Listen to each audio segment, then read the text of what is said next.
श्री शिवाय नमस्तुभ्यम। आज के अध्याय में हम जानेंगे बंधन, जो शरीर इस प्रकृति से जो बंधन में बंधा हुआ है और उसके बाद मोक्ष को अगर प्राप्त करता है तो कैसे प्राप्त कर सकता है, इसके बारे में हम जानेंगे। शिव पूजा का उपदेश क्या है, लिंग में शिव पूजन का विधान क्या है, भस्म के स्वरूप का निरूपण तथा महत्व हम जानेंगे और शिव एवं गुरु शब्द की व्युत्पत्ति तथा शिव के भस्म धारण का क्या रहस्य है, ये आज हम इस अध्याय में जानेंगे। तो सबसे पहले बोलेंगे ओम नमः शिवाय। ऋषि बोले, सर्वज्ञों में श्रेष्ठ सूत जी, बंधन और मोक्ष का स्वरूप क्या है, यह हमें बताइए। सूत जी ने कहा, महर्षियों, मैं बंधन और मोक्ष का स्वरूप तथा मोक्ष के उपाय का वर्णन करूंगा। तुम लोग आदर पूर्वक सुनो। जो प्रकृति आदि 8 बंधनों में बंधा हुआ है वह जीव बद्ध कहलाता है, और जो उन 8 बंधनों से छूटा हुआ है उसे मुक्ति कहते हैं।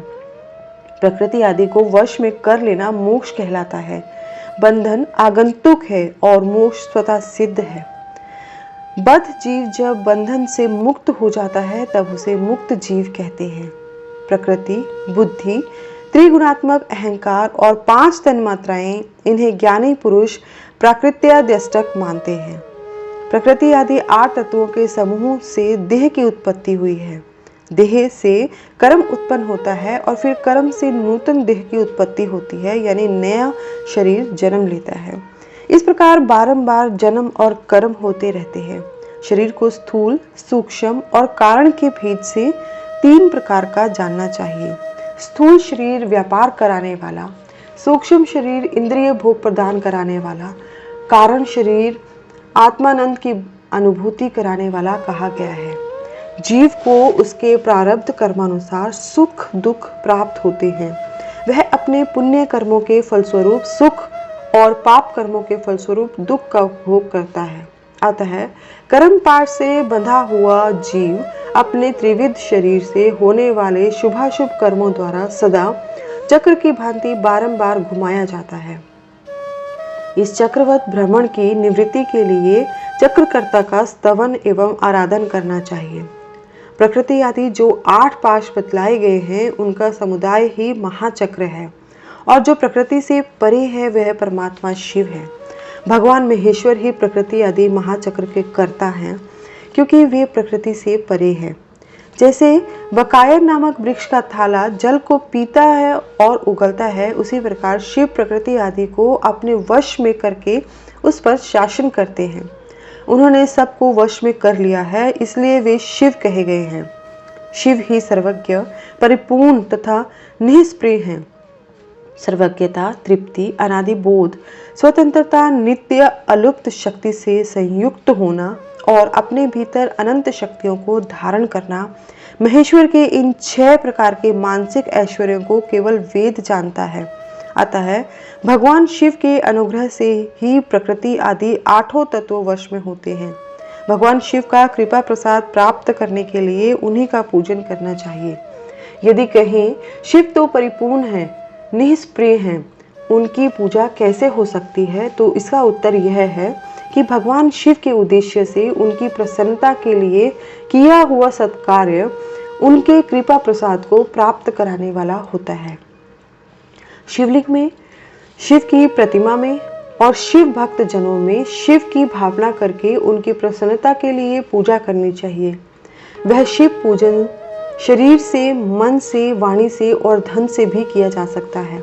उस पूजा से महेश्वर शिव, जो प्रकृति से परे हैं, पूजक पर विशेष कृपा करते हैं और उनका वह कृपा प्रसाद हमेशा सत्य होता है। शिव की कृपा से कर्म आदि सभी बंधन अपने वश में हो जाते हैं। कर्म से लेकर प्रकृति पर्यंत सब कुछ जब वश में हो जाता है तब वह जीव मुक्त कहलाता है और स्व आत्मा राम रूप से विराजमान होता है। महेश्वर शिव की कृपा से जब कर्म जनित शरीर अपने वश में हो जाता है तब भगवान शिव के लोक में निवास का सौभाग्य प्राप्त होता है। इसी को सालोक्य मुक्ति कहते हैं। जब तन्मात्राएं वश में हो जाती हैं तब जीव जगदम्बा सहित शिव का सामीप्य प्राप्त कर लेता है। यह सामीप्य मुक्ति है।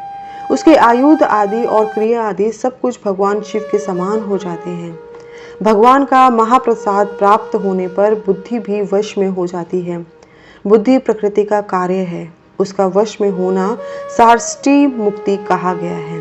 पुनः भगवान का महान अनुग्रह प्राप्त होने पर प्रकृति वश में हो जाएगी। उस समय भगवान शिव का मानसिक ऐश्वर्य बिना यत्न के ही प्राप्त हो जाएगा। सर्वज्ञता और तृप्ति आदि जो शिव के ऐश्वर्य हैं, उन्हें पाकर मुक्त पुरुष अपने आत्मा में ही विराजमान होता है। वेद और शास्त्रों में विश्वास रखने वाले विद्वान पुरुष इसी को सायुज्य मुक्ति कहते हैं। इस प्रकार लिंग आदि में शिव की पूजा करने से क्रमशः मुक्ति स्वतः प्राप्त हो जाती है। इसलिए शिव का कृपा प्रसाद प्राप्त करने के लिए तत्संबंधी क्रिया आदि के द्वारा उन्हीं का पूजन करना चाहिए। शिव क्रिया, शिव तप, शिव मंत्र जप, शिव ज्ञान और शिव ध्यान के लिए सदा उत्तरोत्तर अभ्यास बढ़ाना चाहिए।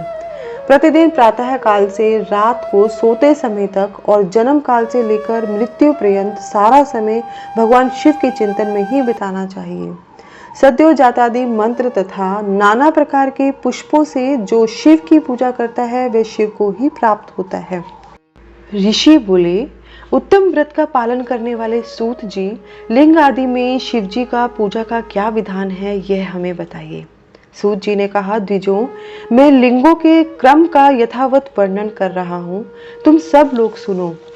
वह प्रणव ही समस्त अभिष्ट वस्तुओं को देने वाला प्रथम लिंग है, उसे सूक्ष्म प्रणव रूप समझो। सूक्ष्म लिंग निष्कल होता है और स्थूल लिंग सकल। पंचाक्षर मंत्र को ही स्थूल लिंग कहते हैं। उन दोनों प्रकार के लिंगों का पूजन तप कहलाता है। वे दोनों ही लिंग साक्षात मोक्ष देने वाले हैं। पौरुष लिंग और प्रकृति लिंग के रूप में बहुत से लिंग हैं, उन्हें भगवान शिव ही विस्तार पूर्वक बता सकते हैं, दूसरा कोई नहीं जानता। प्रकृति के विकारभूत जो जो लिंग ज्ञात हैं उनको मैं तुम्हें बता रहा हूँ। उनमें स्वयंभू लिंग प्रथम है, दूसरा बिंदु लिंग, तीसरा प्रतिष्ठित लिंग, चौथा चर लिंग और पांचवा गुरु लिंग है। देव ऋषियों की तपस्या से संतुष्ट हो उनके समीप प्रकट होने के लिए प्रकृति के अंतर्गत बीज से व्याप्त हुए भगवान शिव वृक्षों के अंकुर की भांति भूमि को भेद कर नाद लिंग के रूप में व्यक्त हो जाते हैं। वे स्वतः व्यक्त हुए शिव ही स्वयं प्रकट होने के कारण स्वयंभू नाम धारण करते हैं। ज्ञानीजन उन्हें स्वयंभू लिंग के रूप में जानते हैं। उस स्वयंभू लिंग की पूजा से उपासक का ज्ञान स्वयं ही बढ़ने लगता है। सोने चांदी आदि के पत्र पर, भूमि पर अथवा वेदी पर अपने हाथ से लिखित जो शुद्ध प्रणव मंत्र रूप लिंग है, उसमें तथा मंत्र लिंग का आलेखन करके उसमें भगवान शिव की प्रतिष्ठा और आवाहन करें। ऐसा बिंदु नाद में लिंग स्थावर और जंगम दोनों ही प्रकार का होता है। इसमें शिव का दर्शन भावना में ही है, ऐसा निसंदेह कहा गया है। जिसको जहां भगवान शंकर का प्रकट होने का विश्वास हो, उसके लिए वही प्रकट होकर वे अभिष्ट फल प्रदान करते हैं। अपने हाथ में लिखे हुए यंत्र में अथवा अकृत्रिम स्थावर आदि में भगवान शिव का आवाहन करके 16 उपचारों से उनकी पूजा करें। ऐसा करने से साधक स्वयं ही ऐश्वर्य को प्राप्त कर लेता है और इस लिंग के अभ्यास से उसको ज्ञान भी होता है। देवताओं और ऋषियों से आत्म सिद्धि के लिए अपने हाथ से वैदिक मंत्रों के उच्चारण पूर्वक शुद्ध मंडल में शुद्ध भावना द्वारा जिस उत्तम शिवलिंग की स्थापना की है, उसे पौरुष लिंग कहते हैं तथा वही प्रतिष्ठित लिंग कहलाता है। उस लिंग की पूजा करने से सदा पौरुष ऐश्वर्य की प्राप्ति होती है। महान ब्राह्मण, महाधनी राजा किसी कारीगर में शिवलिंग का निर्माण कराकर जो मंत्र पूर्वक उसकी स्थापना करते हैं, उसके द्वारा स्थापित हुआ वह लिंग भी प्रतिष्ठित लिंग कहलाता है, किंतु वह प्राकृत लिंग है, इसलिए प्राकृत ऐश्वर्य भोग को ही देने वाला है। जो शक्तिशाली और नित्य होता है उसे पौरुष कहते हैं और जो दुर्बल और अनित्य होता है वह प्राकृत कहलाता है। लिंग, नाभि, जीवा, नासाग्र और शिखा के क्रम से कटी, हृदय और मस्तक तीनों क्षेत्र में जो लिंग की भावना की गई है, उस आध्यात्मिक लिंग को ही चर लिंग कहते हैं।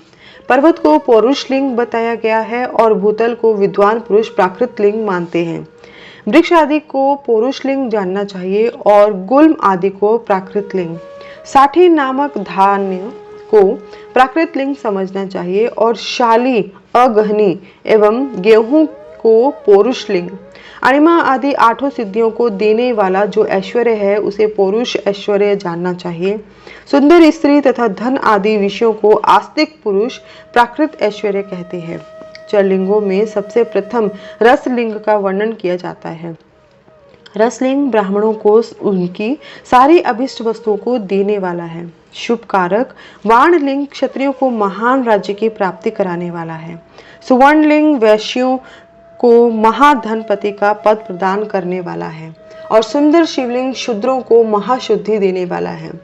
स्फटिक में लिंग तथा वाण लिंग सब लोगों को उनकी समस्त कामनाएं प्रदान करते हैं, अथवा अपना न हो तो दूसरे का स्फटिक या वाण लिंग भी पूजा के लिए निषिद्ध नहीं है।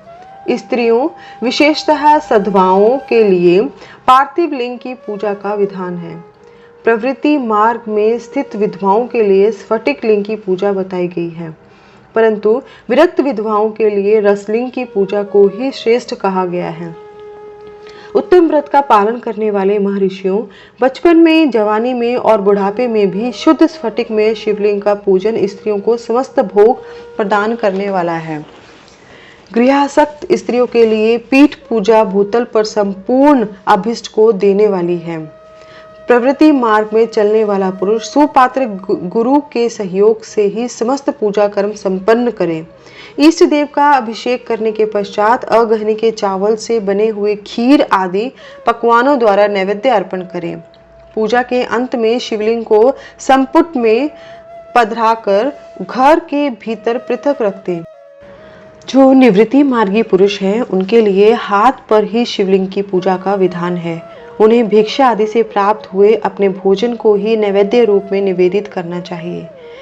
निवृत्त पुरुषों के लिए सूक्ष्म लिंग ही श्रेष्ठ बताया गया है। वे विभूति के द्वारा पूजन करें और विभूति को ही नैवेद्य रूप से निवेदित भी करें। पूजा करके उस लिंग को सदा अपने मस्तक पर धारण करें। विभूति 3 प्रकार की बताई गई है, लोकाग्नि जनित, वेदाग्नि जनित और शिवाग्नि जनित।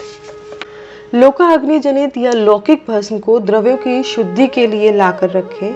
मिट्टी, लकड़ी और लोहे के पात्रों की, धान्यों की, तिल आदि द्रव्यों की, वस्त्र आदि की तथा पर्युषित वस्तुओं की भस्म से शुद्धि होती है। कुत्ते आदि से दूषित हुए पात्रों की भी भस्म से शुद्धि मानी गई है। वस्तु विशेष की शुद्धि के लिए यथा योग्य सजल अथवा निर्जल भस्म का उपयोग करना चाहिए। वेदाग्नि जनित जो भस्म है उसको उन वैदिक कर्मों के अंत में धारण करना चाहिए। मंत्र और क्रिया से जनित जो होम कर्म है वह अग्नि में भस्म का रूप धारण करता है। उस भस्म को धारण करने से वह कर्म आत्मा में आरोपित हो जाता है। अघोर मूर्तिधारी शिव का जो अपना मंत्र है उसे पढ़कर बेल की लकड़ी को जलाएं। उस मंत्र से अभिमंत्रित अग्नि को शिवाग्नि कहा गया है। उसके द्वारा जले हुए काष्ठ का जो भस्म है वह शिवाग्नि जनित है। कपिला गाय के गोबर अथवा गाय मात्र के गोबर को तथा शमी, पीपल, पलाश, बड़, अमलतास और बीर इनकी लकड़ियों को शिव अग्नि से जलाएं। वह शुद्ध भस्म शिवाग्नि जनित माना गया है। अथवा कुश की अग्नि में शिव मंत्र के उच्चारण पूर्वक काष्ठ को जलाएं। फिर उस भस्म को कपड़े से अच्छी तरह छान कर नए घड़े में भर कर रख दें। उसे समय समय पर अपनी कांति या शोभा की वृद्धि के लिए धारण करें। ऐसा करने वाला पुरुष सम्मानित एवं पूजित होता है। पूर्व काल में भगवान शिव ने भस्म शब्द का ऐसा ही अर्थ प्रकट किया था। जैसे राजा अपने राज्य में सारभूत कर को ग्रहण करता है, जैसे मनुष्य सस्य आदि को जलाकर उसका सार ग्रहण करते हैं, और जैसे जठरानल नाना प्रकार के भक्ष्य, भोज्य आदि पदार्थों को भारी मात्रा में ग्रहण करके जलाता है, जलाकर सारतर वस्तु ग्रहण करता है और उस सारतर वस्तु से स्वदेह का पोषण करता है, उसी प्रकार प्रपंचकर्ता परमेश्वर शिव ने भी अपने में आद्य रूप से विद्यमान प्रपंच को जलाकर भस्म रूप से उसके सार तत्व को ग्रहण किया है।